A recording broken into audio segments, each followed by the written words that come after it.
আসসালামু আলাইকুম। অনেক সময় মানুষের একটি অন্ডকোষ থাকতে পারে। একটি অন্ডকোষ থাকলে তার দৈহিক যে কাজকর্ম বা বাচ্চা-কাচ্চা নিতে পারবে কিনা সেগুলো নিয়ে আজকে কথা বলবো। অনেকের মনেই প্রশ্ন থাকে যাদের একটি অন্ডকোষ থাকে আসলে তারা বাচ্চা নিতে পারবে কিনা, তারা খুব টেনশনে থাকে, তারা খুব ফ্রাস্ট্রেটেড থাকে, তারা তাদের জৈবিক কার্যাবলী এগুলো স্বাভাবিকভাবে করতে পারবে কিনা, সেক্সুয়াল অ্যাক্টিভিটিসগুলো করতে পারবে, এটা নিয়ে তারা খুব টেনশনে থাকে।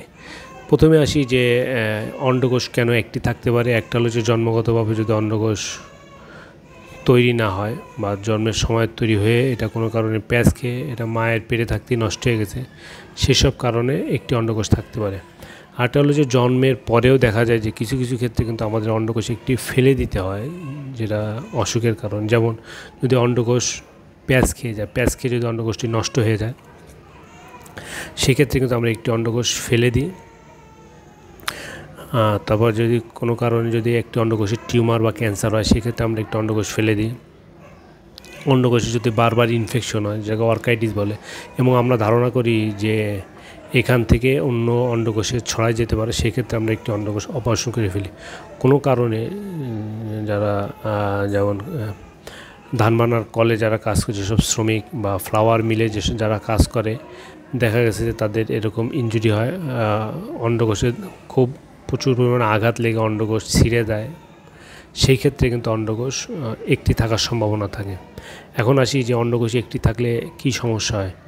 অন্ডকোষ একটি থাকলে যেই অন্ডকোষটি আছে সেটি যদি স্বাভাবিক থাকে তাহলে তার স্বাভাবিক যে অ্যাক্টিভিটিসগুলো সে সাধারণত করতে পারে, যেমন তার বাচ্চা নিতে বা তার সেক্সুয়াল অ্যাক্টিভিটিসগুলো, এটা কোনো সমস্যা হওয়ার কথা না।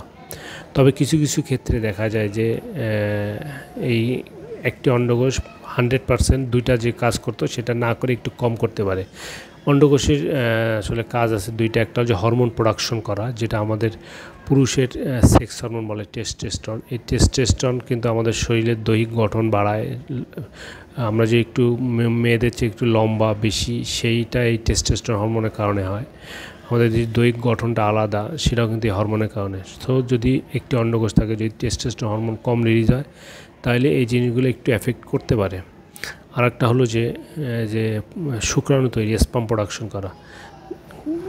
এই স্পার্ম প্রোডাকশন যদি মানে দেখা গেছে যে একটি অন্ডকোষ থাকলে কিছু কিছু ক্ষেত্রে স্পার্ম প্রোডাকশন কম হতে পারে। এখন আসি যে আমাদের যদি একটি অন্ডকোষ থাকে তাহলে আসলে আমরা কি করা উচিত। আসলে একটি অন্ডকোষ নেই, এখন সেই ক্ষেত্রে যেটা করব, আমাদের কিছু জিনিস মেনে চলতে হবে, কিছু ফলো আপ করা লাগবে। যদি এগুলো করতে পারি তাহলে অন্তত আমরা যেটা আছে সেটি দিয়ে আমাদের যে কাজগুলা, ডেইলি অ্যাক্টিভিটিসগুলো, সেগুলো আমরা করতে পারবো। যেমন আমরা প্রতি মাসে একবার করে আমাদের অন্ডকোষ দুইটা আমরা গোসল করার সময় ধরে দেখতে পারি যে কোনোটা একটু বড় বা কোনোটা একটু ছোট, কোনোটা একটু শক্ত, কোনোটা স্বাভাবিক, বা কোনোটা অনেক ফুলে গেছে বা কোনোটা স্বাভাবিক আছে, এগুলো আমরা চেক করব। আরেকটা হলো যে আমরা প্রতি বছর কিছু পরীক্ষা করতে পারি, যেমন এই যে আল্ট্রাসোনোগ্রাম করতে পারি অন্ডকোষের, যে সেটা যেটা আছে সেটা স্বাভাবিক আছে কিনা, কোনো পরিবর্তন আসছে কিনা। আর একটা হলো যে আমরা যে হরমোন অ্যানালাইসিস আছে, যেমন টেস্টোস্টেরন হরমোন, সেই হরমোনগুলো আমরা ইয়ারলি একবার করে দেখতে পারি যে আমাদের হরমোন ঠিক আছে কিনা।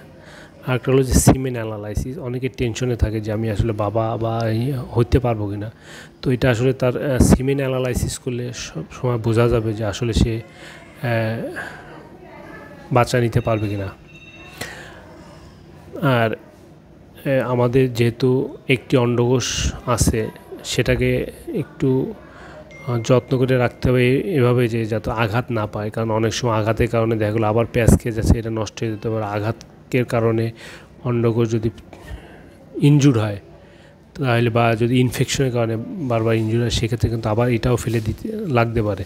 সো এই জন্য এই জিনিসগুলো আমরা খেয়াল করব। আর আমরা জীবনযাত্রা যেন স্বাভাবিক স্বাস্থ্যকর জীবনযাত্রা যেটা আছে সেটা মেনে চলার চেষ্টা করব। যেমন ধূমপান অ্যাভয়েড করব, অ্যালকোহল অ্যাভয়েড করব, স্বাস্থ্যকর খাবার চেষ্টা করব।